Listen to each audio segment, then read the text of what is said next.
production Internet of Bit dari data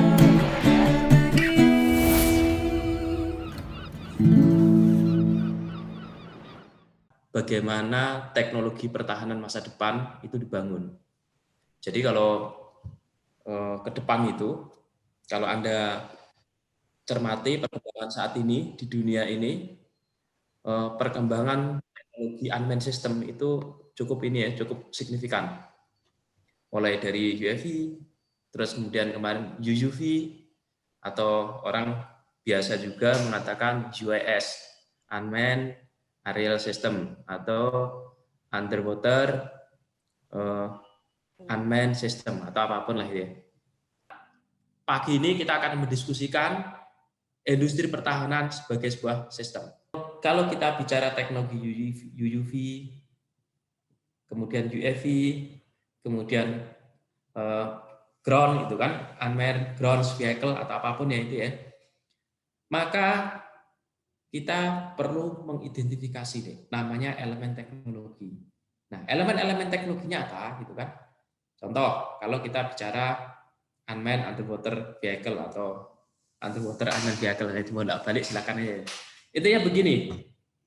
Pertama, kita harus mampu menguasai teknologi kendali gitu kan. Teknologi navigasi, terutama navigasi ya. Kalau kita bicara navigasi, ada berbagai pilihan. Ada yang basisnya GPS atau GLONASS atau Cina juga ada mengeluarkan ya. Eropa itu Copernicus atau apapun lah gitu ya. Ada juga yang sifatnya inertial navigation system. Pertanyaan adalah, apakah kita sudah menguasai di situ? GPS, basis GPS kita belum. GLONASS belum. Dan kita tidak memiliki sistem navigasi sendiri gitu kan. Dari situ saja kita harus memilih sistem navigasi yang kalau kita akan mengembangkan sistem navigasi tersebut untuk keperluan peralatan militer gitu kan, ada redundansinya, atau kita harus memastikan bahwa negara yang kita ajak kerjasama itu tidak berubah menjadi lawan kalau terjadi apa-apa. Itu kan masalah political perspektif dari sebuah teknologi.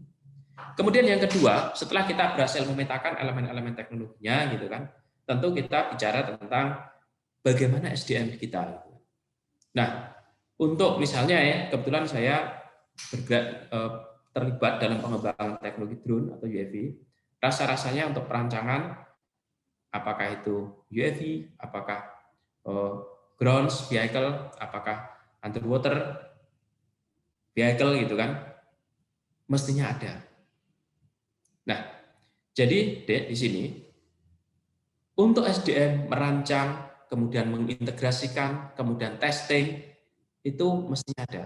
Nah, tapi tadi itu pada saat kita turun ke level komponen, turun ke level bahan baku, nah itu mungkin di situ ada masalah kita. Bahkan kalau Anda lihat, Anda ini ya cermati misalnya kan, kita bisa membuat munisi, gitu kan, yang di PT Pindad Turen itu ada komponen-komponen yang tidak bisa kita buat hingga saat ini. Apa contohnya? Misalnya bahkan brass cup-nya saja kita nggak bisa gitu kan, bukan nggak bisa, kita nggak buat di situ, bukan alasan scale of economy dan sebagainya itu. Oke lah, kita bisa terima. Di dunia juga ada yang semuanya bikin. Nah, tetapi gitu deh. Jadi pada saat kita mendefinisikan teknologi, tentu kita tidak bisa terlepas dari apakah komponennya, apakah orangnya. Nah, kalau orang itu rasa-rasanya kalau orang itu Indonesia cukup ini ya. Saya sih cukup yakin bahwa kita mampu di sini untuk unmanned vehicle di sini ya. Kira-kira seperti itu ya. Terus tadi masalah ini bisa dikembangkan untuk teknologi yang misalnya di SAP dulu, misalnya beroperasi pada SAP bisa menggunakan, kan laut kan ada arus laut ya. Arus laut itu, arus ini perlu kita pahami. Arus laut itu dia gerakannya tertentu, besarannya tertentu. Nah, kalau kita bisa memanfaatkan arus laut itu, maka kita meletakkan titik tertentu dengan pasang kendali tertentu, maka dia akan mengikuti itu gitu kan. Makanya kan sea glider kan prinsipnya seperti itu, menggunakan prinsip arus laut kan. Tentu pengetahuan tentang arus laut harus kita kuasai gitu kan. Nah, apakah kemudian bisa launch ke atas? Jangankan dari laut ke permukaan, dari permukaan bulan naik ke atas ini kita udah bisa ya. Manusia ya dalam ini. Tapi di Indonesia gitu kan, tadi itu, apakah kita bisa membuat roket? Kalau di situ kan pasti untuk menggunakan motor bakaran susah ya, tapi biasanya di situ kan pembakaran pakai roket, dan itu cukup kompleks teknologinya. Tapi ya kalau kita mau ke sana harus coba. Tapi dari si teknologi, ketersediaan teknologi ya secara umum di dunia itu bukan hal yang sulit. Kira-kira seperti itu ya. Siap, Bapak. Oke, kita lanjut dulu ya. Ini saya akan mengupas kembali ya, mereview tentang pertemuan kita pertama. Jadi pada pertemuan kita kali ini kita akan mendiskusikan tentang pendekatan sistem dalam manajemen industri pertahanan. Kuncinya ada 3 di sini, Dek. Pertama sistem, kedua manage atau manajemen di situ, dan ketiga adalah industri pertahanan. Jadi pertanyaan adalah, apakah diperlukan memanage sebuah industri pertahanan? Tentu perlu. Pertanyaan berikutnya adalah, apakah dalam memanage industri pertahanan kita perlu melihat industri sebagai sebuah sistem? Tentu perlu. Nah, pada pertemuan kali ini, Dek, kita akan mendiskusikan tentang apakah kita perlu melihat perspektif industri pertahanan sebagai sebuah sistem. Itu nanti yang kita diskusikan. Jadi berdasarkan pertemuan sebelumnya, kita telah mendefinisikan bahwa industri pertahanan ini terdiri ya atas manufakturer, kemudian penjual senjata, militer teknologi, dan peralatan. Di sini melibatkan industri komersial. Nah, ini menarik di sini nih, bahwa industri pertahanan itu melibatkan komersial industri dalam hal apa? Dalam hal pengembangan, dalam hal engineering, production, dan lain sebagainya. Nah, pada saat Perang Dunia II, Jepang sangat superiority, terutama pesawat tempurnya itu Mitsubishi Zero ya, atau dengan menggunakan kapal-kapal induknya. Masih ingat nggak kapal induk Jepang yang ada di film Pearl Harbor? Namanya kapal induknya apa? Nah, nanti dicari ya. Ini kalau nonton film itu saya khawatir yang ditonton apanya nih nonton film ini. Jadi itu menunjukkan bahwa industri komersial itu mendukung atau berperan dalam bidang teknologi industri pertahanan itu sudah sejak lama gitu. Nah, kemudian ada definisi lain, Dek. Di sini industri manufaktur, ada weapon untuk berperang. Kemudian di Indonesia sendiri bahwa industri pertahanan itu dikelompokkan. Ada industri alat utama, kemudian ada industri komponen utama, ada industri komponen, dan industri bahan baku. Nah, dalam konteks industri bahan baku dan industri komponen ini, maka bahan baku atau komponen yang digunakan untuk keperluan industri pertahanan ini tidak harus hanya untuk keperluan pertahanan. Contohnya apa? Misalnya baja ya. Di sini ada yang dari Angkatan Laut enggak? Siap, Bapak. Berapa orang dari Angkatan Laut?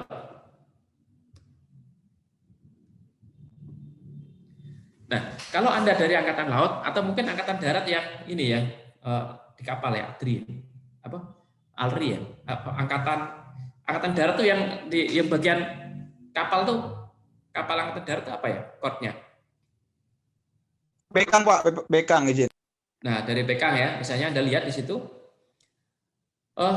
plat-plat baja yang digunakan untuk membuat kapal itu digunakan juga oleh Bekang, Pak, Bekang izin.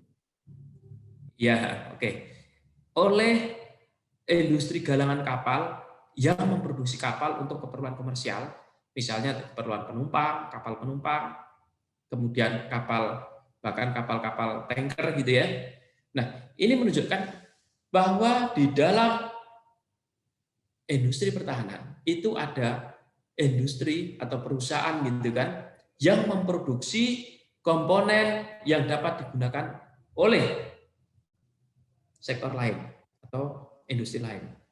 Nah, sekarang sih Anda sudah tidak terlalu ini, Dek. Contohnya apa? Misalnya radar ya. Radar navigasi untuk kapal.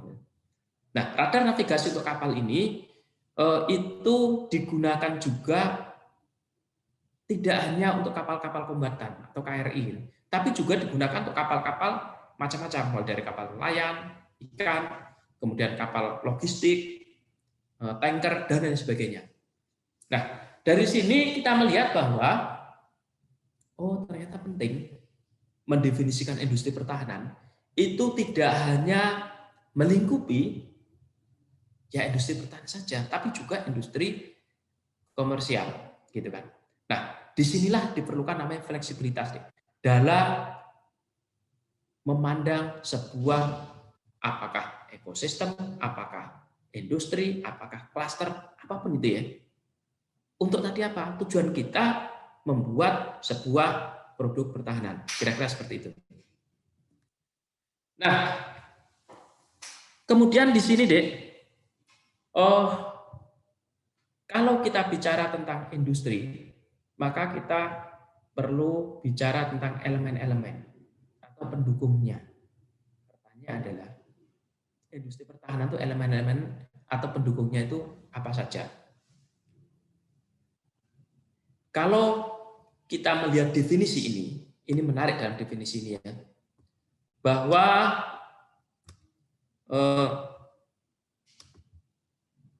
bentar saya geser ini ya, geser. Bahwa defense industry itu fokus pada pengembangan, production, support, and sustainment of defense equipment, system, software, specific research, dan lain-lain. Jadi deh, dalam proses pengembangan saja sebuah industri itu rantainya panjang. Ini development ini, misalnya kalau kita bicara development ini, maka tentu penting ada inputan yang berkaitan tentang kita akan mendevelop apa. Kalau kita bicara tentang kita akan mendevelop apa, tentu kita bicara tentang marketnya seperti apa. Kalau kita ingin bicara tentang market, maka kita bicara tentang bagaimana survei market untuk mengidentifikasi market tersebut. Nah, pertanyaan adalah, apakah untuk mendapatkan data survei itu semuanya harus dilakukan oleh taruhlah misalnya Pindad, LAN, DI, atau apapun? Tidak. Sekarang udah banyak di lembaga survei, tapi jangan lembaga survei politik ya nanti, atau survei membuktikan. Dulu kan kalau ada kuis kan, kuis siapa tuh yang survei buktikan. Nah, enggak seperti itu. Beberapa waktu yang lalu saya mendapatkan informasi India ingin mengidentifikasi misalnya ya tentang bagaimana pasar tren industri pertahanan di Indonesia. Nah, caranya apa? Mereka membuat sebuah kajian dan lain sebagainya. Kemudian membuat sebuah menawarkan sebuah kontrak, apakah penelitian atau apapun ya, untuk melakukan market itu kan. Nah, itu contoh bagaimana keterlibatan. Apakah konsultan, apakah penelitian, apapun ya di sini. Apakah media, banyak sekali di sini. Dalam mengembangkan sebuah industri pertahanan, baru satu titik ya, titik development. Belum sistem and software. Apakah perusahaan yang mengembangkan produk pertahanan dalam industri pertahanan ini, mereka harus mengembangkan sendiri semuanya? Tentu kalau itu terjadi konsep itu, maka Anda tidak akan melihat bagaimana India itu menjadi semacam tulang punggung dari Silicon Valley, Amerika. Belum lagi yang lainnya, Dek. Manufaktur. Apakah semua komponen yang dibuat untuk membangun sebuah industri pertahanan, taruhlah misalnya kapal, apakah lampunya perlu dibikin oleh industri pertahanan? Apakah kabelnya harus khusus kabel yang terregister atau tergabung dalam industri pertahanan apakah global apakah nasional? Tentu tidak. Nah, ini deh. Jadi dengan Anda melihat seperti itu, maka penting untuk memahami konsep sistem di dalam memanage atau manajemen industri pertahanan. Di sini tahapannya nggak terlalu ini, ada development, production, support and sustainment, kemudian system and software, defense, specific research, dan lain-lain gitu kan. Nah, itu contoh bahwa sistem pendekatan sistem penting untuk mendefinisikan itu semua. Kemudian yang kedua, Dek, ada industri pertahanan itu yang aktif di bidang sipil sektor atau komersial sektor, tetapi juga mengembangkan dan manufaktur subassembly dari komponen-komponen yang diperlukan untuk membuat peralatan-peralatan pertahanan. Kemudian juga memanfaatkan non-military production, ya mungkin ada adaptasi sedikit gitu ya. Nah, ini saya ambil dari paper ya, bagaimana fenomena industri pertahanan.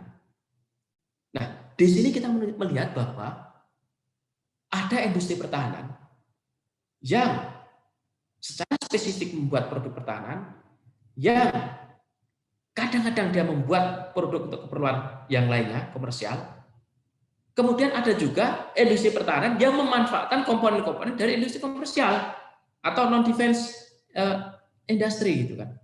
Nah, jelas di sini bahwa kalau kita ingin membangun sebuah industri pertahanan, maka definisi sistem dari industri pertahanan ini tidak boleh menutup masuknya tadi itu industri-industri non pertahanan. Bahkan di dalam R&D, di dalam manufaktur, mungkin di dalam testing dan lain sebagainya. Kira-kira seperti itu. Sampai di sini ada pertanyaan? Silakan atau memberi komentar.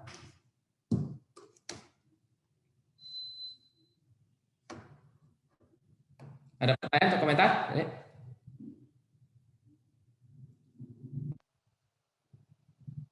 Oke, lanjut dulu ya. Nah, tadi kita sudah mendiskusikan. Ini saya, karena ini fundamental deh ya. Anda sudah menemuinya dalam sistem real atau dalam kehidupan sehari-hari. Contoh seperti ini. Apakah mungkin Anda semua di sini sudah pernah makan tahu dan tempe, apalagi tahu Sumedang gitu kan. Nah, di dalam industri tahu ini dia melibatkan bahan baku berupa apa? Ada kedelai. Mungkin ada alat-alat, mesin dan lain sebagainya. Itu industri otomotif itu. Sementara kalau kita bicara tentang tahu, itu bukan industri pangan. Jadi ternyata di dalam membangun industri tahu ini misalnya deh, itu melibatkan sub-sub industri pendukung. Nah, dalam konteks industri pertahanan deh, di mana komponen-komponen dari produknya itu mungkin jumlahnya ratusan atau bahkan ribuan. Apa yang mesti kita perhatikan? Masing-masing komponen, atau kalau dalam konteks sistem namanya elemen, di dalam tahapan, tadi ada tahapan ya, tahapan pengembangan, tahapan manufaktur, tahapan testing, dan lain sebagainya, atau tahapan after sales service-nya gitu kan, maintenance dan lain sebagainya. Maka masing-masing tahapan tersebut kita perlu mendefinisikan apa yang harus dilakukan. Untuk melakukan bagaimana membangun capability ini dalam konteks industri. Sekarang deh misalnya, kalau Anda melihat di sektor komersial, misalnya mobil, motor, ternyata di sektor komersial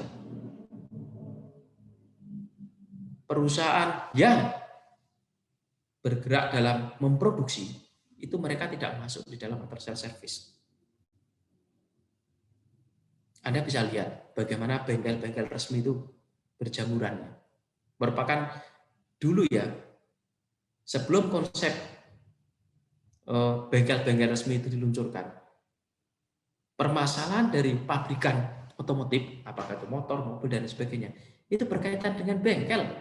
Pusing mereka menjual produk, bagaimana memastikan bahwa produk itu menyenangkan customer. Kenapa harus menyenangkan customer? Ya karena kalau nggak customer-nya happy, akan tinggalkan. Awal-awalnya konsep bengkel ini menjadi sesuatu yang mahal, menjadi sebuah liability gitu. Tapi dengan perubahan konsep manajemennya berubah, di mana bengkel itu sebagai profit center juga. Ada istilah namanya ORI. Ini komponen ORI. Itu kan seperti jualan. Jadi industri manufaktur di sini tidak hanya menjual produk berupa mobil gitu kan, tetapi dia melihat bahwa mobil itu entry point untuk melakukan bisnis lebih panjang atau jangka panjang. Apa? Bisnis komponen. Mereka menyuplai komponen kerjasama dengan bengkel-bengkel ini gitu kan. Nah, pertanyaannya, apakah dalam industri pertahanan kita perlu seperti itu? Kalau jumlahnya masih sedikit, mungkin pabrikan bisa menghandle. Bagaimana kalau jumlahnya banyak sekali, tersebar? Maka konsep MRO, maintenance, repair, overhaul, ini perlu dibuat. Dan itu sudah berlaku di dalam saat ini mungkin ditangani oleh Depo TNI AU, kemudian kalau Angkatan Darat PAL gitu kan, Bengpuspal misalnya, Angkatan Laut mungkin apa gitu kan. Nah, untuk ke sana deh kita harus paham betul tentang sistem. Apa itu sistem? Ini saya membuat gambaran. Ini ada pertanyaan ini udah. Nanti mana menurut ini nanti jawabnya nanti dulu ya. Nanti setelah sebenarnya ini Anda nanti bisa ini dari bisa juga nanya langsung ngomong aja. Ini kayak seminar aja nih kalau. Oke. Saya lupa tadi buka chatnya saya sudah jauh nih. Oke, ini kita melihat ini dulu. Bagaimana sih sistem itu gitu kan? Jadi kalau kita misalnya ya melihat apa pesawat terbang gitu kan. Maka kita mendefinisikan pesawat terbang itu ya kita lihat itu ada fisiknya atau airframe-nya, kemudian ada engine-nya, terus kemudian ada tempat duduknya, ada peralatan navigasi, ada software-nya dan lain sebagainya. Nah, sistem juga seperti itu, Dek. Jadi dalam pendekatan sistem itu bahwa sistem itu memiliki elemen. Kemudian ini kita misalnya sistem 1. Ini kursor saya kelihatan ya? Gerakan kursor saya apakah bisa dilihat? Kelihatan Jin, Bapak. Kelihatan Jin. Ini sistem 1, ini ya, sistem 1. Dia memiliki 3 elemen. 1, 2, 3. Nah, kemudian ini ada sistem lain nih. Jadi sistem 1 itu namanya batasan sistem atau boundary system itu garis ini yang saya tunjuk ini. Kemudian ada sistem lain. Taruhlah ini sistem 1X gitu kan. Dia memiliki 4 elemen, 1, 2, 3, 4. Ternyata subsistem ini atau elemen ini itu dia menjadi anggota sistem 1 dan menjadi anggota sistem taruhlah sistem 1X. Ini ya. Nah, kemudian Dek di sini ternyata sistem 1X dengan sistem ini 1Y misalnya ini itu merupakan sistem 1. Jadi dia itu kombinasi ini dan ini ditambah ini dan ini merupakan sistem 1.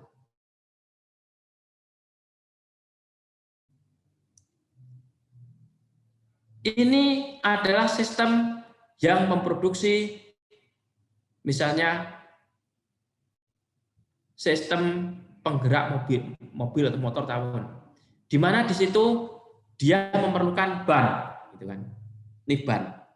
Kemudian ini atau karet, gitu kan? Karet. Sementara ini itu sistem mungkin sistem lain juga di dalam mobil atau apapun yang memerlukan karet. Jadi kalau kita lihat di sini, Dek, karet itu diperlukan oleh ini dan ini. Kemudian kalau kita lihat ini sistem 2. Ini sistem 1. Ternyata sistem 2 dan sistem 1 memiliki irisan di sini. Contohnya apa? Di mana irisan industri kapal dengan industri taruh misalnya panser atau kendaraan lapis baja lainnya. Di mana irisannya? Om Sugeng bisa menjawab irisannya di mana? Pabrik kapal dan pabrik tank.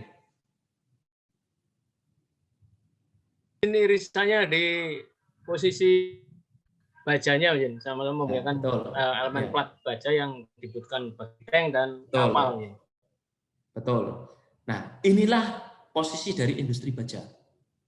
Nah, pertanyaannya adalah bagaimana kalau ini irisannya banyak gitu kan?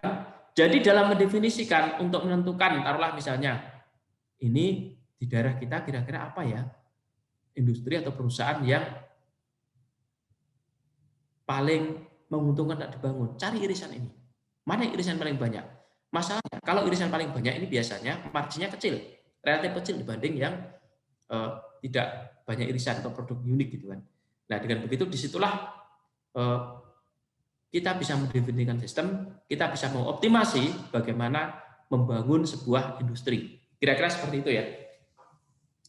Nah selanjutnya sistem itu terdiri atas lingkungan. Jadi Dek, kalau kita bicara tentang sistem 1 ini, maka di luar batas ini atau boundary-nya ini merupakan lingkungan dari sistem. Kemudian memiliki subsistem. Ini subsistem nih. Subsistem. Kemudian memiliki komponen. Ini komponen-komponen. Jadi hierarkinya di sini ya. Sistem itu memiliki subsistem. Subsistem memiliki komponen. Ada juga yang mengatakan elemen. Apapun ya itu ya. Oke, dari sini ada pertanyaan. Siap, Bapak. Oke, Mohon izin bertanya, Bapak. Di sini mungkin kami melihat dengan sistem-sistem yang barusan Bapak sampaikan, kami kan baru memahami itu untuk sistem dalam hal produksi, Bapak. Mungkin produksi ke arah material, Bapak. Cuman kalau kami coba ini kan ke sistem yang birokrasi gitu, Bapak. Sistem birokrasi. Di sini kami lihat dari setiap sistem ini dekat subsistem ataupun dengan sistem 2 tidak ada suatu penggerak gitu, Pak. Penggerak untuk mungkin akselerasi dari sistem ini. Maksud kami ini kalau kita analogikan ke ekosistem industri pertahanan gitu, Bapak. Selama ini kan banyak orang yang melihat mungkin kinerja belum maksimal atau karena birokrasi atau seperti itu, Bapak. Mohon arahan, Bapak. Kira-kira kalau kita analogikan ke ekosistem industri pertahanan, Bapak, kira-kira apa yang bisa kita jadikan penggerak untuk membuat akselerasi dari hasil dari output dari ekosistem pertahanan itu, Bapak? Mungkin kalau di sini kan mungkin sudah ada KKIP, Bapak, tapi kami lihat di sini KKIP mungkin seperti koordinator, Bapak, seperti koordinator, tapi dia tidak menjadi penggerak untuk mengakselerasi dari outputnya, Bapak. Siap demikian, Bapak. Mohon arahan, Bapak. Nanti ya diskusi lebih lanjut. Pendekatan sistem itu adalah pendekatan yang menitik beratkan pemahaman bahwa sebuah sistem itu perlu ada input, kemudian di dalamnya ada proses, di dalam proses ini ada subsistemnya, ada elemennya atau komponen, kemudian dia ada output gitu. Pertanyaan sudah Charles ini, Charles atau Charles nih? Salah nggak salah ketik ini kan? Siap, Charles, Bapak.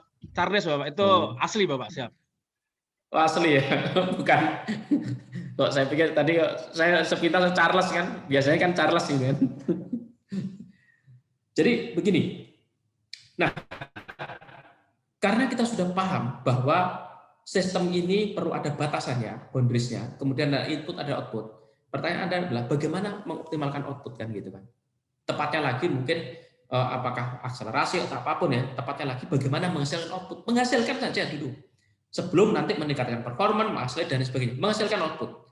Nah, kita lihat sekarang ini misalnya kita memiliki program nasional untuk membuat apa misalnya medium tank gitu kan, itu salah satu, atau roket lah gitu ya.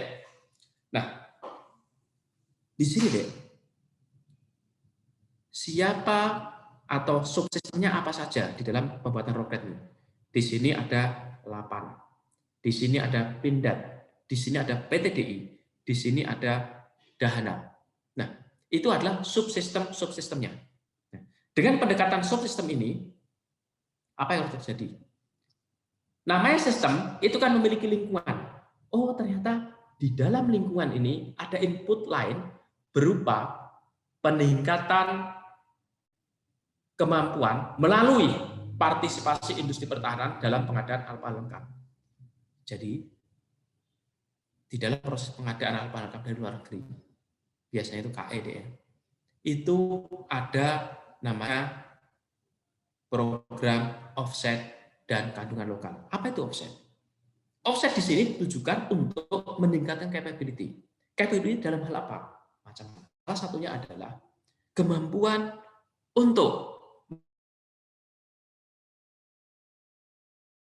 roket. Apa yang terjadi? Pada saat proses kita pengadaan alat lengkap dari Avibras di Brasil, maka dia menawarkan bagaimana proses produksi roket melalui mekanisme on-the-spot training ke sistem tadi ini. Nah, permasalahan di kita adalah kita belum solid mendefinisikan sistem ini benar tidak akan mampu untuk memproduksi atau mengemban tugas tertentu. Setelah mampu, karena oh ini ada ini, ada ini, ada ini, bagaimana tata hubungan antar subsistem? Kemudian setelah tahu subsistem apa, mengerjakan apa, perannya di mana, kapan waktu, elemen benar di sistem tersebut ada kemampuan, taruhlah misalnya Lapan diminta untuk melakukan testing. Dan enggak Lapan, maka input dari luar berupa fasilitas partisipasi industri pertahanan dalam bentuk offset itu bisa dimanfaatkan, dimaksimalkan. Nah, di sini deh, di dalam undang-undang di kita, undang-undang pertahanan, itu adalah peran KKIP. Bagaimana KKIP menjadi dirijen dalam mendefinisikan sistem, mendefinisikan peran, mendefinisikan fungsi, berinteraksi, untuk apa? Tadi itu output sesuai dengan yang diharapkan. Kira-kira seperti itu ya, Cerdas ya. Saya Ini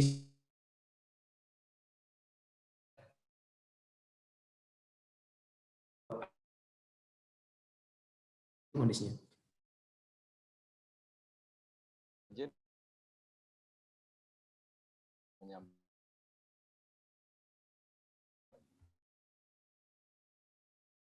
Lahir.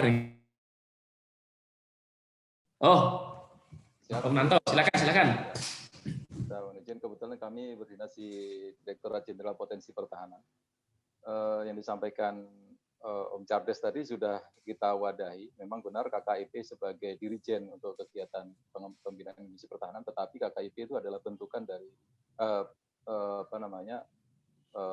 untuk memberikan masukan kepada pimpinan, dalam hal ini Presiden, untuk dalam hal industri pertahanan.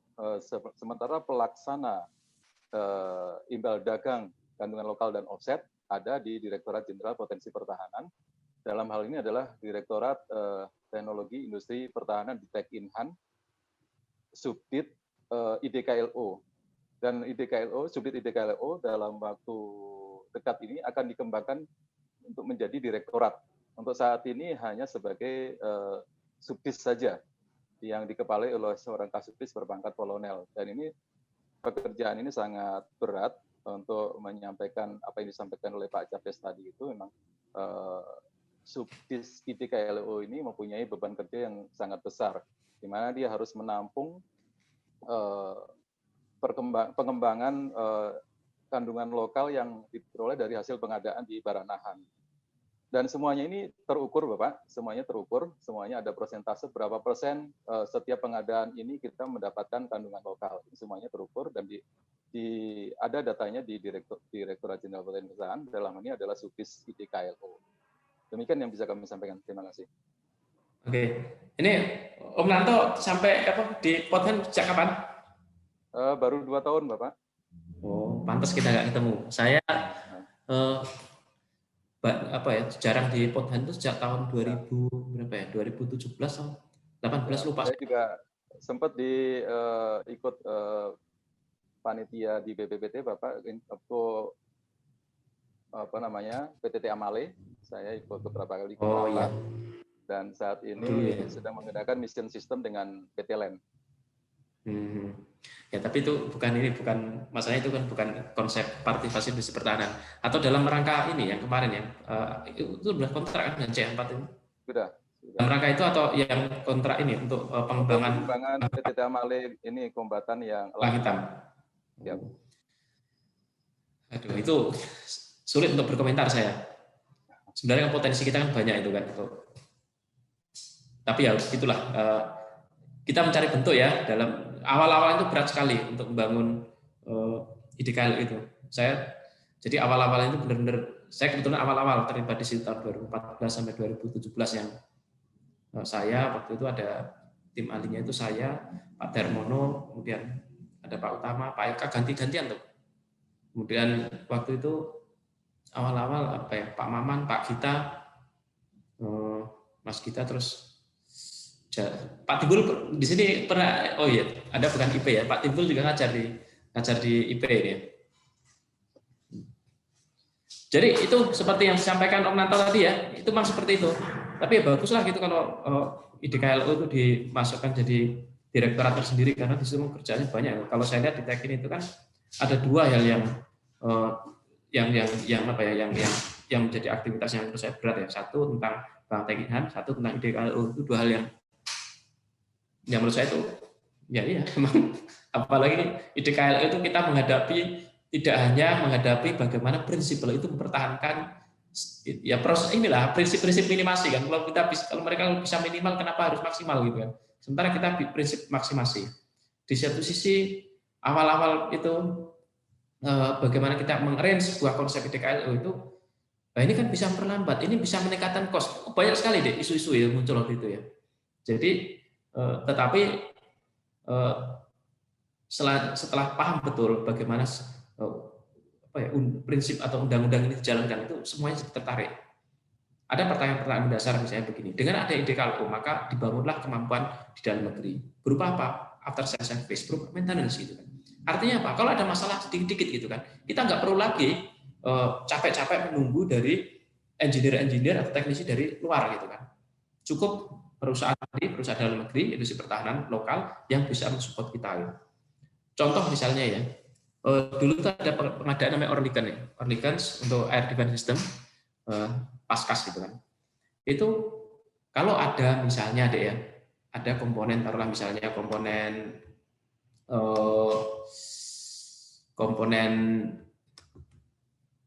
elektroniknya, namanya electronic charge ya, yang berkaitan tentang sistem kendalinya.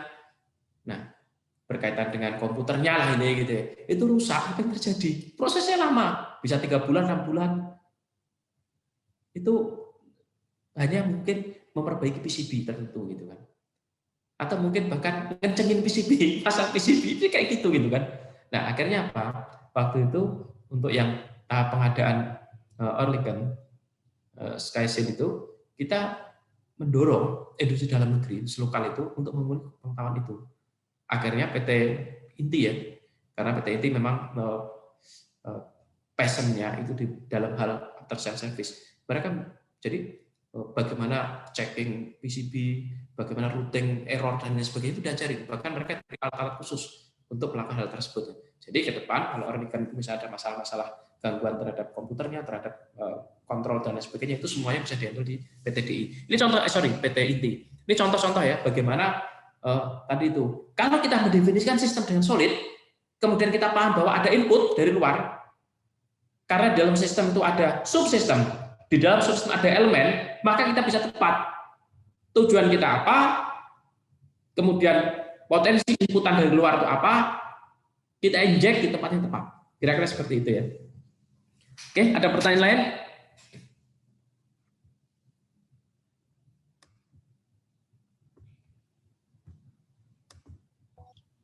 Izin Pak bertanya.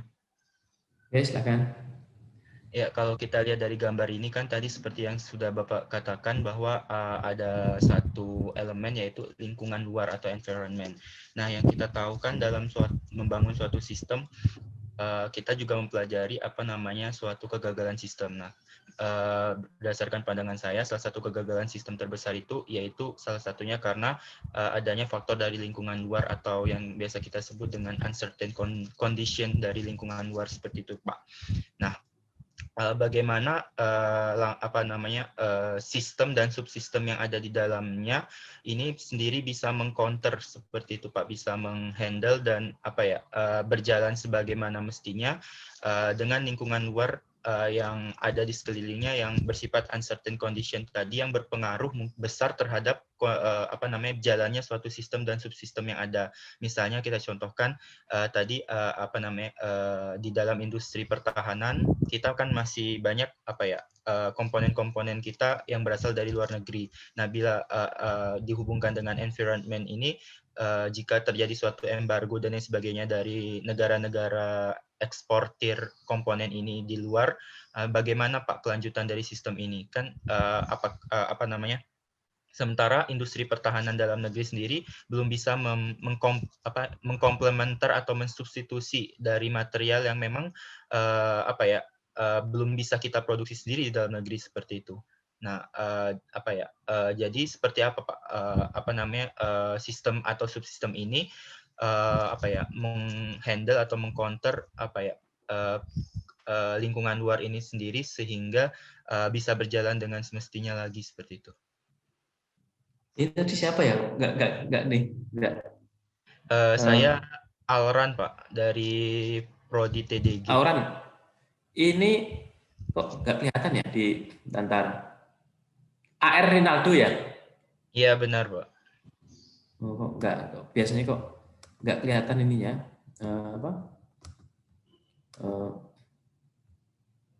Ya oke. Jadi begini, kalau ada permasalahan, hal pertama yang harus kita pahami adalah menstrukturkan masalah tersebut. Jadi, apa kalau gitu? Kita harus mendefinisikan sistem tersebut dengan tepat.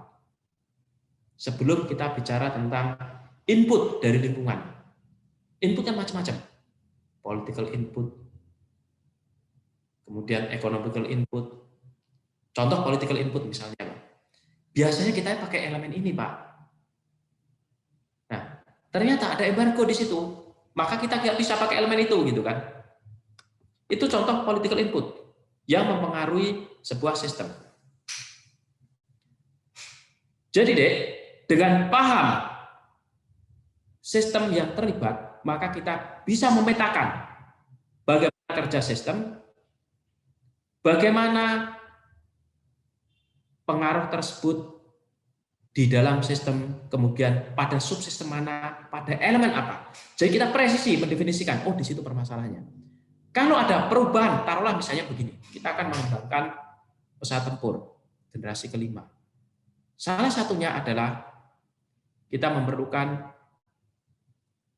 EASA radar. Nah, setelah itu kita tahu siapa sih yang butuh alat ini, radar ini. Oh, yang membutuhkan radar ini nanti adalah kebetulan subsistem sistem untuk ini semuanya dari PT DI. Tapi kan rencana nanti kan akan pesawat tempur pun itu akan dibuat sebuah sistem yang enggak hanya biar sampai perusahaan. Taruhlah misalnya, oke, untuk bagian radar ini nanti bukan PT DI ya, tetapi ditaruh misalnya PT lain. Misalnya ya. Nah, apa yang terjadi? Kita sudah tahu bahwa kalau ada perubahan ini, maka yang kena dampaknya adalah subsistem 2 atau PT lain. Nah, kemudian di sini sendiri ternyata ada elemennya. Oh, ini ada bagian namanya unit bisnis atau apapun, misalnya elektronik pertahanan. Berarti kita langsung fokus. Oke, nanti kalau ada perubahan ini semuanya akan berkaitan dengan elektronik pertahanan. Nah, taruh kita definisikan sampai di sini saja ya, sampai level ini. Maka Dek, kalau ada perubahan-perubahan, maka yang perlu diantisipasi dengan cepat atau perlu di adjustment gitu kan adalah elemen di sini nih.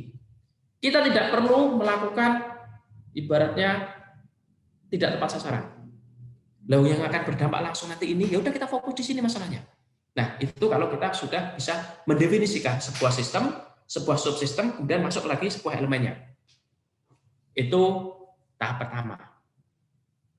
Tahap kedua, setelah kita memahami semuanya ini, maka yang perlu kita lakukan adalah memastikan apakah perubahan tersebut ada redundansinya enggak. Maka kalau misalnya konsep yang kritis ya saat ini, misalnya kita membuat munisi, kita bisa membuat senapan. Nah, yang paling penting adalah senapan tersebut harus ada munisinya. Nah, untuk munisi ini, yang penting di dalam munisi ini adalah propelan. Maka yang dilakukan, kita harus memastikan bahwa walaupun ini berasal dari supply chain global, tetapi kalau dalam kondisi tertentu, kita tidak boleh terputus. Akhirnya apa? Salah satu kebijakan yang diambil oleh pabrikan kita adalah memastikan resource itu tidak dari satu sumber. Saya kurang tahu bagaimana pertimbangan memilih A, B, atau C, tetapi di situ memilih resource dari beberapa sumber dalam setiap saat itu merupakan strategi untuk mengantisipasi dinamika dari lingkungan. Kira-kira seperti itu ya.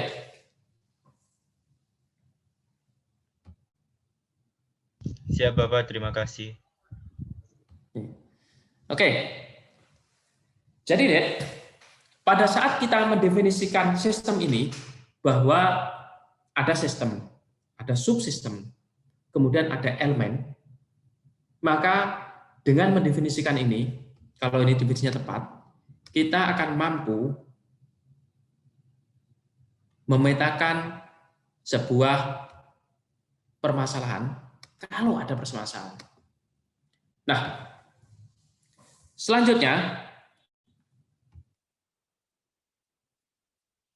jadi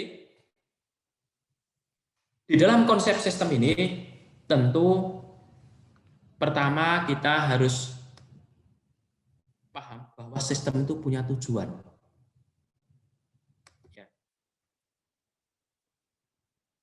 Nah, tujuan dari sistem itu apa?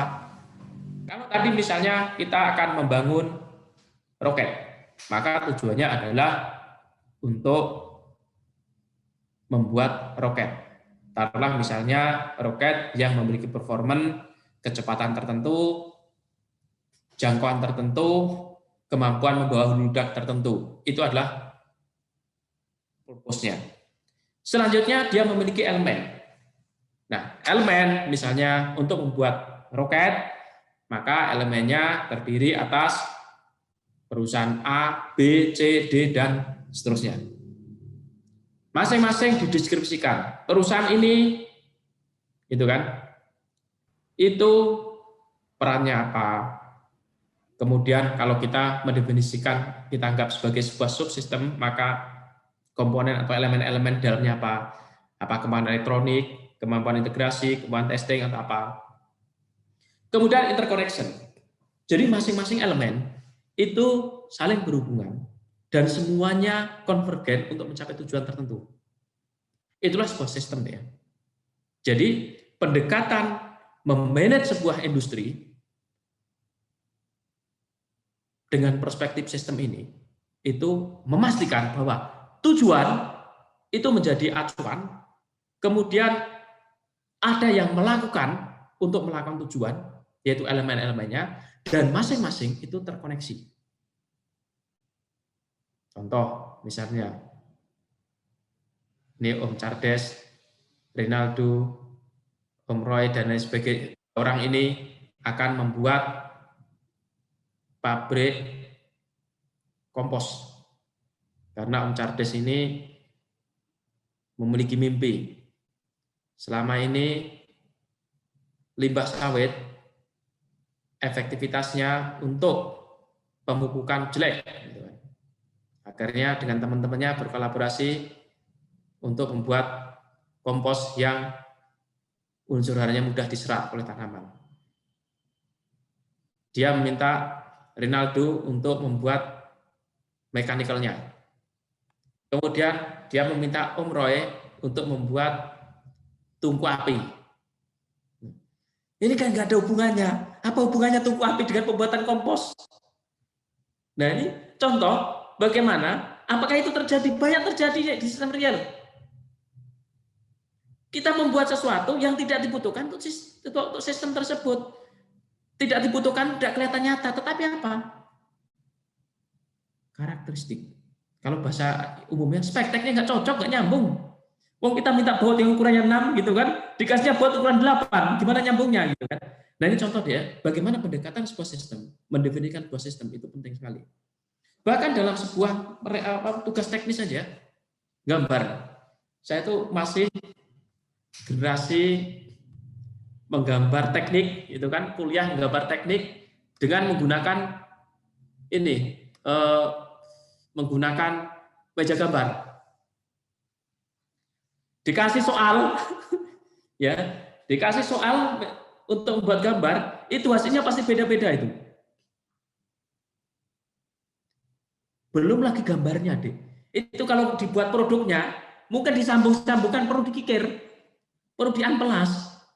Nah, tetapi sekarang dengan adanya konsep digital integration dari drawing, misalnya ada menggunakan SolidWorks, menggunakan CATIA atau apapun itu mudah sekali. Jadi gambar Anda itu pasti pas itu. Jadi saya kalau ngelihat orang gambar, misalnya kuliah gambar teknik, nggak tahu saya. Sekarang itu kuliah menggambar teknik dari anak-anak mesin, arsitek dan sebagainya. Apakah masih menggunakan meja gambar? Masih menggunakan kertas kalkir dan sebagainya? Saya kurang tahu. Kalau sekarang itu anak sekalian gambar gitu kan, ada gambar pakai komputer, itu bisa disambung-sambungkan dalam bentuk 3D itu nanti. Digital desainnya, digital drawingnya itu sudah dalam bentuk 3D. Nah, ini apa? Sistem juga begitu. Jadi kalau di dalam sistem ini ada subsistemnya yang memproduksi sesuatu, membuat sesuatu, kemudian sesuatu tidak matching dengan komponen yang lain yang dibuat oleh subsistem lain, repot. Kalau dalam konteks bernegara, bermasyarakat itu kan, mungkin ada, misalnya kita bikin regulasi, tahu-tahu regulasi nggak nyambung, nggak sesuai dengan kebutuhan gitu kan, bisa saja terjadi kayak gitu. Nah itulah pendekatan sistemnya. Nah selanjutnya Dek, ini saya pelan-pelan, silakan Anda bertanya nanti gitu ya, karena ini fundamental. Pemahaman Anda tentang sistem ini penting sekali. Anda apakah di bidang public sektor, di bidang komersial, pendekatan sistem itu menurut saya penting. Nah, di dalam sistem sendiri, kalau kita ingin mendefinisikan sebuah sistem, itu ada hierarkinya. Kalau kita lihat tadi itu ya, yang besar, ada sistem besar, kemudian sistem yang lebih besar, kemudian dalam sistem ada subsistem, kemudian ada elemennya. Itulah hierarki.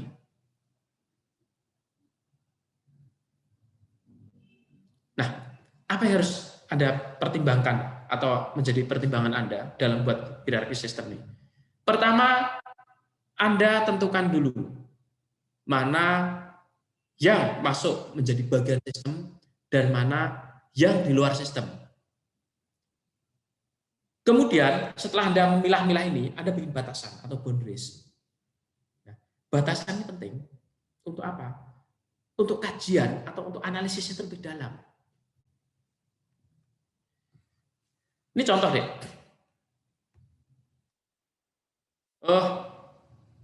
Di sini ada sistem 1. Kemudian sistem 1 ini berada di dalam sistem 2. Maka di luar sistem 2, di luar sistem 1 ini kan lingkungan. Kemudian sistem 2 berada di dalam sistem 3. Selanjutnya, sistem 3 berada di ini lingkungan tertentu. Ini batasnya sampai sistem 3. Inilah hierarki deh. Jadi kalau kita misalnya tadi Om Nanto itu membuat Male drone. Sistemnya adalah drone. Kemudian sistem berikutnya adalah propulsion, avionik, airframe, communication. Di dalam sistem avionik misalnya, ada komponen flight computer system. Kemudian ada komponen di situ untuk data acquisition. Di situ ada komponen untuk pengolahan data. Bagaimana data tersebut digunakan untuk menggerakkan aktuator dengan rumus tertentu, dengan algoritma tertentu. Nah, itu semakin lama semakin dalam. Jadi sistem yang generik, kemudian masuk ke dalam sistem hierarki berikutnya, dan seterusnya. Itu adalah kerangka pendekatan sistem dalam mendefinisikan sebuah sistem besar. Ada yang mengatakan, kalau Anda orang, misalnya orang mesin, orang teknik sipil, atau orang teknik yang ini ya, itu ada namanya drawing rules, ada namanya product breakdown structures, ada namanya teknologi breakdown structures. Pada dasarnya itu adalah tahapan-tahapan atau hierarki dalam sebuah pendekatan sistem. Kira-kira seperti itu ya. Ada pertanyaan sampai sini?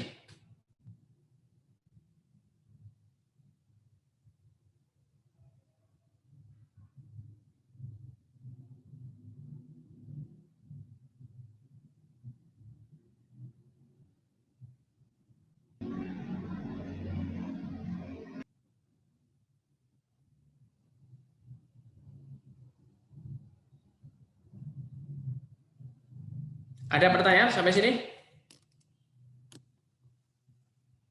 Bebas, Anda bebas ya kalau ini, karena sistem ini kan fundamental, bisa diaplikasikan kemana-mana ini ya. Oke, ini saya lanjutkan lagi ya. Nanti kalau ada pertanyaan, bertanya Bapak. Nanti misalnya, silakan. Ya, izin bertanya Bapak, saya Putri dari TDG terkait dengan hierarki sistem yang kita sedang simak bersama. Di situ kan digambarkan bahwa sebuah sistem berada di satu sistem lebih dalam, maksudnya bisa juga dia berada di luar. Nah, apabila terjadi sesuatu di salah satu lingkungan sistemnya gitu Pak, misalnya di tengah-tengah atau di inti sistemnya, sistem 1, atau bahkan di bagian luar seperti sistem 3 dan environment sekitar sistem 3, bagaimana agar sistem yang berada di sebelahnya atau yang di dalamnya atau yang justru di luarnya tetap bisa berjalan ya Pak? Karena kalau saya lihat di sini sistem antar sistemnya merupakan satu bagian yang tidak dapat dipisahkan gitu Pak. Mohon koreksi Pak, terima kasih. Contohnya begini, kalau kita ke bengkel mobil, salah satu yang penting itu kan sistem pendingin, gitu kan? Satu sistem sendiri kan. Bahwa sistem pendingin di dalam mobil itu ada kompresornya, kemudian ada air intake, ada udara masuk, ada saringannya, filter lah gitu ya. Salah satu sistem AC ini. Nah, saya stay di situ. Saya bikin sebuah unit kerja, workshop yang fokus di situ, misalnya. Nah, kemudian saya akan melakukan modifikasi atau improvement di dalam sistem pendingin ini. Kebetulan Rinaldo ini bengkel umum, tapi untuk masalah AC dia kerjasama misalnya dengan saya. Apa yang terjadi? Saya sampaikan ke Rinaldo, karena sistem pendingin ada pegangan saya berada di sistem dia yang itu sistem 2 gitu kan.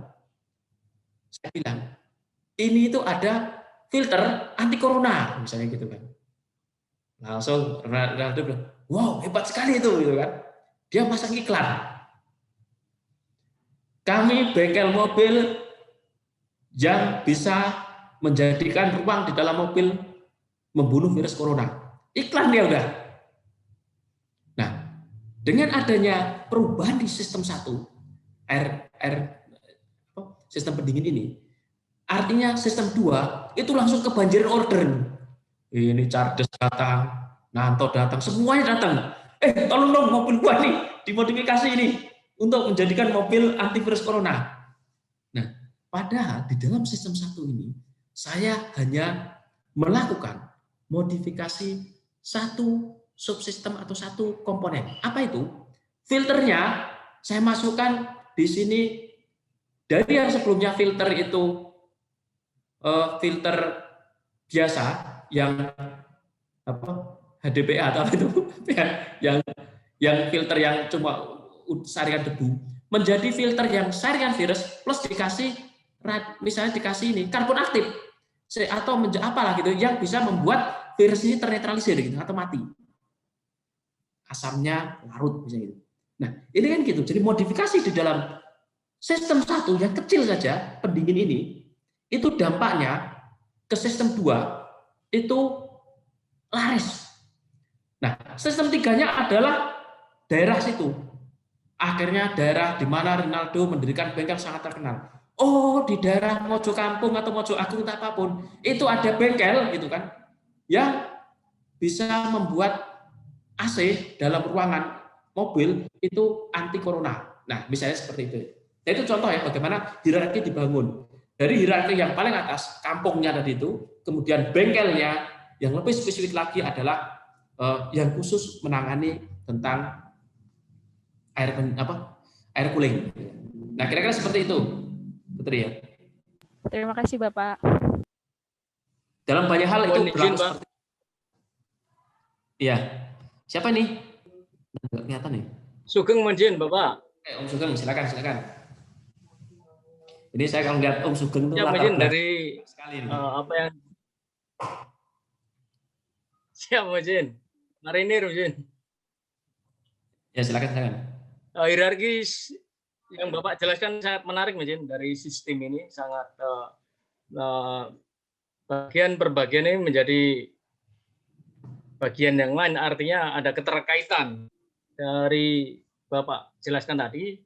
Dapatkah kami ini Majin mengidentifikasi beberapa poin hierarki yang Bapak jelaskan ini, diantaranya satu, bahwa sistem ini harus relevan, kemudian adanya batasan sistem yang Bapak tadi jelaskan luas, kemudian adanya komponen yang berkontribusi, kemudian keempat adalah sistem ini dapat berubah, artinya komponen mana yang dipakai, mana yang bisa didaur ulang kembali, dan mana yang harus sebagai inti dari bagian sistem itu. Kemudian yang kelima adalah adanya sistem di dasar atau sistem yang terpakai dan sistem yang sebagai inti dan cadangan. Kemudian yang ketujuh adalah adanya memberikan identifikasi sehingga sistem nanti dapat digunakan secara sistem atau bagian. Demikian mungkin Bapak, apakah benar ini saya simpulkan demikian? Mungkin ada penjelasan lain, karena Bapak tadi menyampaikan bahwa hierarki ini hanya pertama adalah memberikan batasan ketentuan atau menentukan bagian sistem yang di dalam, yang di luar, kemudian adanya memberi batasan bagian-bagian dan analisis secara dalam. Demikian mohon arahan Bapak. Terima kasih. Ya, benar Om Sugeng itu. Kalau contoh tadi itu misalnya ya, ini kalau misalnya ada yang punya industri otomotif atau bengkel ya. Nah, kalau tadi itu ya, kalau ingin menjadikan daerah Anda terkenal sebagai daerah yang bisa mengubah mobil menjadi dalaman anti corona gitu kan, maka Anda cukup bicara di situ bengkel mobilnya. Ini daerah bebas corona gitu. Kemudian setelah itu bengkel mobilnya lebih spesifik lagi ke bagian yang nangani AC, sistem AC-nya ya. Kemudian lebih spesifik lagi filter, misalnya seperti itu. Jadi kan itu tahapan. Jadi ada komponen, jadi kita harus fokus, kemudian penggantian lingkungan, batasan. Jadi begitu banyak tadi itu, ternyata hanya spesifik masalah filter. Itu bisa kayak gitu. Kayak misalnya contoh ya, kebetulan saya tinggal di Bandung, saya itu melihat potensi, saya kebetulan tinggal di desa ya, saya enggak dan bukan di perumahan tapi di kampung. Saya suka di kampung karena saya berasal dari kampung. Rasa-rasanya kalau tinggal di perumahan tuh kok apa ya? Di kampung tuh lebih enak, bisa nongkrong ibaratnya kan, bisa nonggo kalau orang Jawa itu bisa ngerumpi lah gitu ya. Nah, itu saya melihat ada titik pusat aktivitas wisata atau selfie sekarang ini. Kemudian ada hotel, ada trek. Ini mungkin kalau diangkat orang angkatan darat tuh paham ada namanya Gubusmu di Bandung ini. Saya tinggal di daerah hutan yang Gubusmu itu, pusat munisi itu, dekat-dekat situ ya. Nah, tapi kan pinggirnya itu kan asri sekali. Ada hutannya, jogging track, macam-macam. Sesuatu yang asri, sekarang itu mahal sekali. Nah, kalau saya ingin membangun sebuah sistem di mana itu adalah suatu daerah wisata dengan ikon atau tagline daerah wisata, maka apa? Saya fokus menyiapkan jogging track, menyiapkan penghubung antara apa? Pusat aktivitas orang, hotel atau apa, itu dihubungkan aja dengan pusat selfie. Jadi kesananya dibikin jalannya jangan terlalu bagus, memaksa orang untuk jalan kaki misalnya begitu kan. Nah, orang jalan kaki tentu haus, disitulah tempatkan spot-spot untuk tempat ini komersial gitu ya, untuk jualan apa. Dan contoh ya, bagaimana kalau kita mendefinisikan sebuah sistem besar, kemudian subsistemnya, kemudian ternyata yang kita perlu kita lakukan cuma ini dan ini gitu kan. Nah, ini contoh ya, itu Om Sugeng. Saya suka sekali background itu, ukir-ukiran di belakang. Bapak, terima kasih. Siap. Oke, ada. Iya, mantap itu. Sekarang itu ini masalahnya. Apa ya? Saya suka kebetulan asli dari mana Om Sugeng? Izin lahir di Semarang tapi kecilnya di Jepara, Izin. Bapak Ibu Jepara. Oh, pantes itu kira-kira Jepara. Itu Jepara itu jatinya dari Blora sama Bojonegoro itu. Yang terkenal produknya Jepara. Tapi bahan bakunya dari Bojonegoro sama Blora, itu kan jati yang bagus-bagus dari sana. Blora, Bojonegoro itu jatinya. Tapi sekarang ini ya, jati itu kalau dulu ya, jati itu yang bagus harus jati alam. Kalau sekarang itu sudah banyak obatnya, warnanya ada putihnya itu sekarang bisa dicoklatkan. Dan itu permanen. Betul sekali, Izin.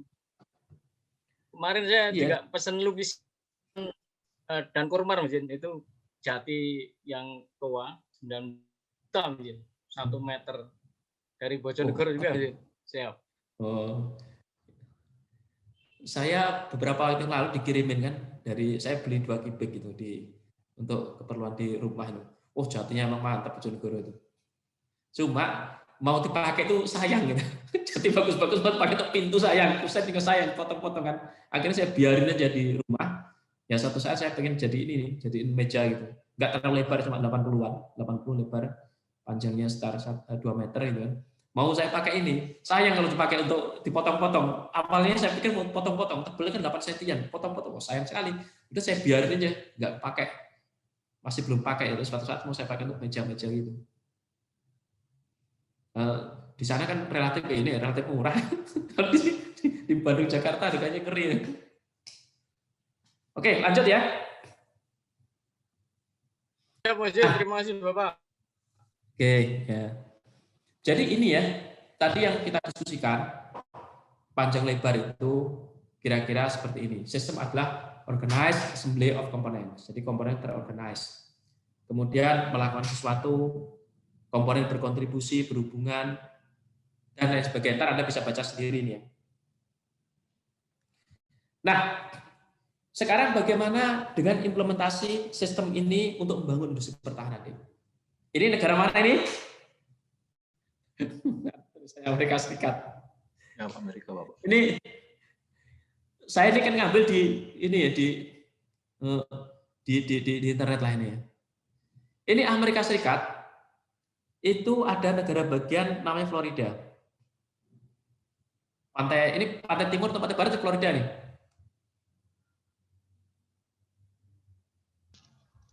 Pantai timur. Pantai timur atau pantai barat? Timur. Timur, Pak. Bagian timur ya. Bagian timur. Ini yang lebih dekat dengan Eropa kan? Nah, di Florida ini, negara bagian ini, itu terkenal dengan industri pertahanannya. Jadi kalau kita lihat di sini, ini di highlight Florida. Maka ini banyak sekali industri pertahanan di sini. Dia di situ industri aerospace yang utama. Ada Space Rotation, kemudian di situ ada Northrop Grumman, ada Lockheed Martin, ada Boeing, Embraer, General Dynamics, kemudian ada pembuat komponen kayak Honeywell, ada Ocean Optic, GI System, Pratt & Whitney, banyak sekali di sini. Nah, kalau di sini dibangun sebuah industri penerbangan, pesawat terbang, pesawat tempur gitu, ada Lockheed Martin, maka apa yang terjadi? Definisi subsistemnya, perusahaan-perusahaan pendukung itu bisa di daerah itu saja gitu. Dan ada jalannya di sini kan, bisa dihubungkan lewat laut, bisa dihubungkan lewat darat, bisa dihubungkan lewat udara. Ada airport gitu kan. Nah, ini menunjukkan bahwa pada saat orang membuat sebuah, misalnya oke akan bangun pesawat tempur, jet fighter, maka langsung definisikan dari situ, gitu.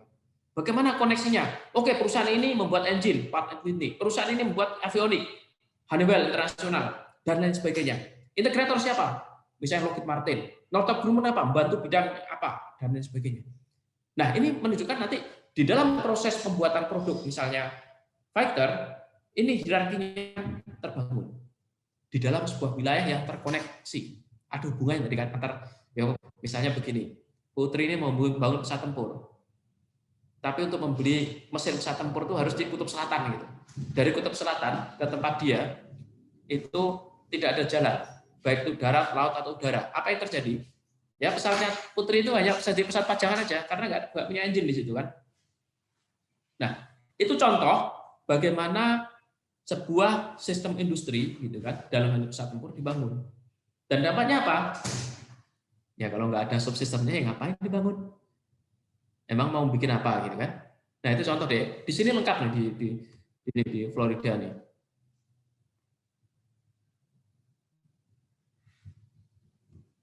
Nah ini tool untuk mendefinisikan sistem deh.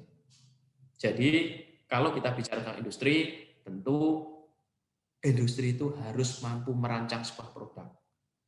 Industri itu harus mampu memanufaktur sebuah produk. Dan industri itu harus mampu testing atau mengetes uji sebuah produk yang dihasilkan. Dampaknya apa? Ini gambarnya deh. Di dalam setiap tahapan itu ada permasalahan teknis dan ada permasalahan manajemen. Itulah kenapa pendekatan sistem dalam sebuah industri pertahanan untuk memanagenya itu penting. Anda nggak tahu tahapannya bagaimana Anda bisa memanagenya. Anda nggak tahu elemen-elemennya bagaimana Anda bisa memanagenya. Nah itu dia hanya berlaku pada industri pertahanan. Termasuk tadi itu, misalnya Om Sugeng mau bikin perusahaan untuk membuat rumah joglo, gazebo. Om Sugeng ini akan membangun suatu perusahaan pembuatan rumah joglo untuk gazebo. Apa yang harus dilakukan oleh Om Sugeng ini? Maaf, saya pakai masker ya biar ini. Nah, pertama Om Sugeng harus paham betul bagaimana merancang rumah joglo. Bingung dia. Waduh, saya bikin perusahaan rumah joglo, pembuatan rumah joglo, tapi saya nggak tahu bagaimana cara merancangnya. Langsung dia koordinasi sama Om Imam. Tolong dong, saya mau bikin rumah joglo, kamu fokus saja di bidang perancangannya. Wah, langsung Om Imam, wah asik ini, dapat project ini untuk pembuatan ini. Mengumpulkan semua model-model rumah joglo yang ada di Jawa Timur dan Jawa Tengah, karena kan itu rumah khas Jawa misalnya. Tetapi nggak sampai situ nih. Bingung Om Sugeng. Lah kalau sudah ada rancangan gambar gimana? Saya perlu bahan baku ternyata nih. Dia ingat, oh Om Agung ini. Wah, langsung. Ini orang bandar kayu ini. Dikontak kan. Beres, saya punya banyak kayu ini. Ada kayu jati, ada kayu merbol, kayu apapun macam-macam. Wah, enak sekali. Jadi deh, di dalam proses perancangan saja, bagaimana merancang bahan baku, bagaimana merancang desain, dan lain sebagainya, itu harus lengkap. Ternyata di satu sisi untuk perancangan ini saja, ini kursor saya kelihatan ya, ini saja, banyak elemen yang harus dipertimbangkan. Pemilihan kayu, pemilihan desain, belum lagi pemilihan warna, belum lagi pemilihan itunya, pemilihan atapnya, belum lagi pemilihan lantai, banyak sekali. Setelah itu masuk manufaktur atau produksi. Setelah pengujian, dan lain sebagainya. Nah itu kira-kira ya, dengan memahami sistem pembuatan produk itu selalu produk apapun harus ada yang merancang, harus ada yang membuat, dan harus ada yang menguji. Maka masing-masing tahapan Anda harus bisa mendefinisikan elemennya apa saja. Apa peran masing-masing elemen? Karena kalau Anda tidak bisa melakukan itu, fail. Jadi ini bisa Anda aplikasikan untuk banyak hal. Misalnya Anda diminta untuk melakukan kegiatan konflik resolution. Apa yang harus Anda lakukan? Anda harus merancang aktivitas dari konflik resolution seperti apa. Anda harus melakukan bagaimana rancangan tersebut diimplementasikan.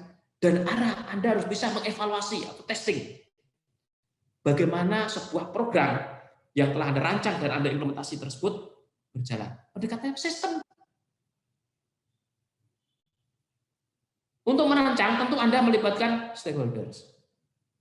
Akan membuat program konflik resolution di Bojonegoro.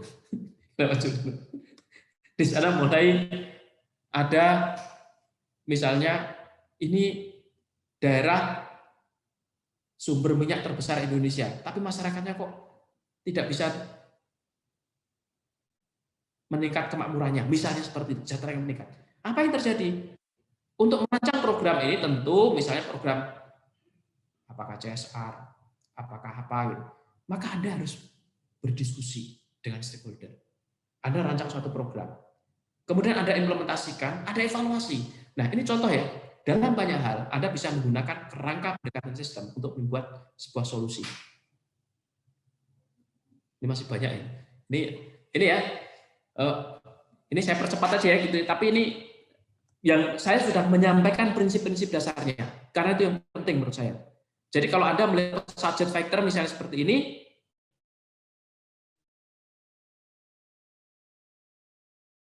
tentu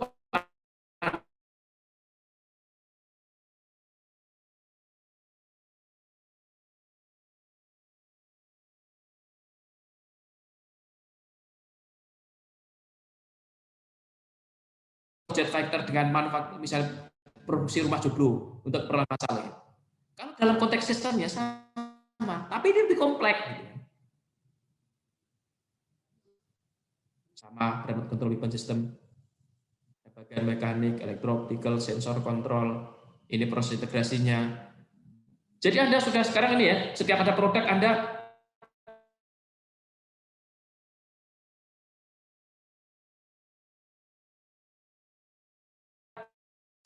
siapa yang terlibat pembuatannya. Ini juga sama komponen-komponennya, Dek. Siapa yang bikin ini, siapa yang bikin ini, bagaimana integrasinya, bagaimana testing, dan sebagainya. Ini juga sama.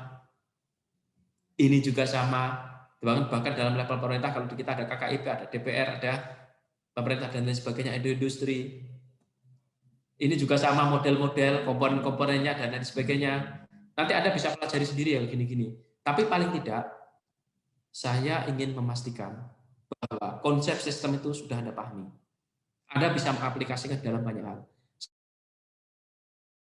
Nah, ini kan tidak terstruktur mungkin ya. Kalau sekarang, oh ternyata hierarkinya.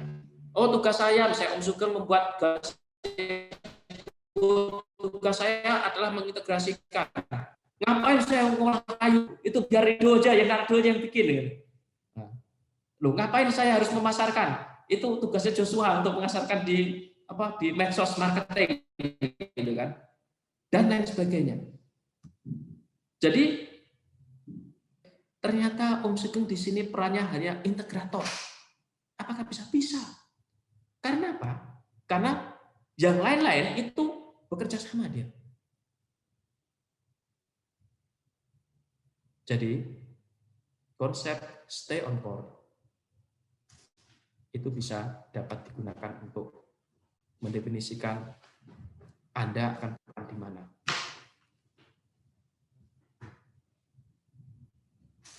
Saya paham sekarang ini untuk marketing itu market channel banyak sekali. Kalau dulu mungkin siapa yang bikin toko nih, misalnya Helga mau bikin toko macam, sekarang nggak perlu. Cukup buka online di Tokopedia, Bukalapak dan lain-lain dan kawan-kawan. Dia punya 10 toko. Jadi nanti misalnya Adit bilang, oh saya pengusaha ini, mall, mallnya di online semua. Kan ada mall online sekarang, pasar online ada. Karena marketnya, jangkauan marketnya itu lebih luas gitu kan. Daripada kalau dulu kan saya kalau job ya, kalau dulu kos-kosan. Ini teman-teman dari Padang dan dari Jawa kalau kos di misalnya di suatu tempat nih, itu kan berbeda mindset. Kalau orang Jawa Timur, terutama Jawa Timur yang daerah-daerah agak pedalaman itu, kalau kos pasti dia bisa menghitung berapa jumlah kuburan dari kos-kosan kampus. Itu kehitung. Oh, di sini ada kuburan, di sini ada kuburan. Sensitif sekali itu kalau tentang kuburan. Wah, lewat kuburan ini, kuburan ini. Ternyata kalau dari teman-teman kita di Padang beda. Berapa banyak jumlah perempatan ya. Karena perempatan di situ bisa buka warung Padang. Itu joknya kayak gitu. Sorry, ini jok. Artinya masing-masing culture itu memiliki sensitivitas tertentu gitu kan. Dan sensitivitas itu tidak saling tidak saling oh ini negatif positif enggak. Ya memang itu karakternya. Kalau orang dari pelosok Jawa Tengah, Jawa Timur itu mikirnya itu pasti kuburannya ada di mana. Mikirnya itu kalau ada kuburan itu mengerikan aja gitu. Saya waktu masih kecil itu ada namanya perkebunan tebu. Itu perkebunan tebu mandornya itu kreatif sekali. Setiap Jumat dia bakar kemenyan itu di pojok-pojok tebu, di pojok-pojok tertentu. Baunya kemana-mana kalau malam. Langsung ada mitos itu. Kalau makan tebu di situ nanti perutnya bisa kembung, bisa mati itu. Dampaknya anak kecil pada takut semua, gak ada yang nyuri tebu itu kan. Aduh itu ya gitu-gitu ada ya. Jadi pendekatan sistem itu bisa dibawa kemana-mana, termasuk tadi mendefinisikan social system. Karena sistem itu kan ada dua, ada sistem teknis, ada sistem sosial. Jadi dengan kerangka sosial, maka definisi dari sistem itu untuk menjawab permasalahan-permasalahan apa konflik resolution dan lain sebagainya. Jadi nanti ini saya lihat ada dari DRKD ya, DP sama DRKD ya. Izin ya, Bapak. Dengan rekan-rekan dari DP. Dari DP ada Pak.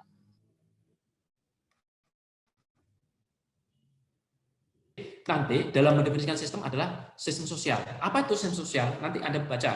Nanti kita akan masih pertemuan panjang. Nanti akan ada momen waktu pertemuan itu mungkin materi sedikit. Saya akan open diskusi. Karena kalau untuk pendekatan sistem memang saya lebih dominan di sini ya karena ini fundamental. Saya ingin Anda paham betul tentang apa itu sistem. Setelah itu nanti kita yang lain-lain banyak diskusi aja kita kuliahnya. Production